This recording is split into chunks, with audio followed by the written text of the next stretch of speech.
સુરેન્દ્રનગર જિલ્લામાં ફરી એકવાર ચોંકાવનારો બનાવ સામે આવ્યો છે। ગુંદિયાળા ગામે પતિએ રૂપિયાની ના પાડતા પત્નીની કરપીણ હત્યા કરી નાખી।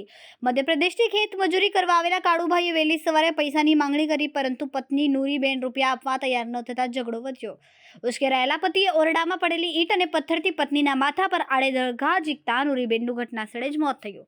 આ હૃદય વિદારક દ્રશ્યના નાના પુત્ર રાહુલે પોતાની આંખે જોતા ડરીને ગામના લોકોને બોલાવ્યા। સ્થાનિક આગેવાનોની જાણ બાદ જોરાવરનગર પોલીસ ઘટના સ્થળે પહોંચી। પોલીસે હત્યા બાદ ખેતરમાં છુપાયેલા પતિ કાળુને ઝડપીને જેલના સળિયા પાછળ ધકેલી દીધો। રૂપિયાની ના પાડતા થયેલી હત્યાએ સમગ્ર જિલ્લામાં ચકચાર મચાવી છે।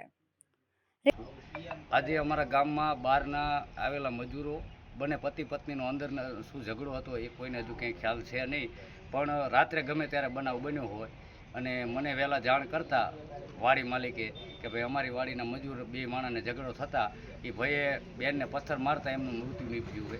એટલે એ બાબતની જાણ થતાં હું સ્થળ ઉપર ગયો અને તાત્કાલિક પોલીસ સ્ટેશનથી જાણ કરતાં પોલીસ સ્ટેશનથી પીઆઈ સાહેબ, અમારા જમાદાર સાહેબ આવી અને તાત્કાલિક આરોપીને એટેક કરી અને અત્યારે હાલ મૃતકનું પીએમની કાર્યવાહી ચાલુ છે।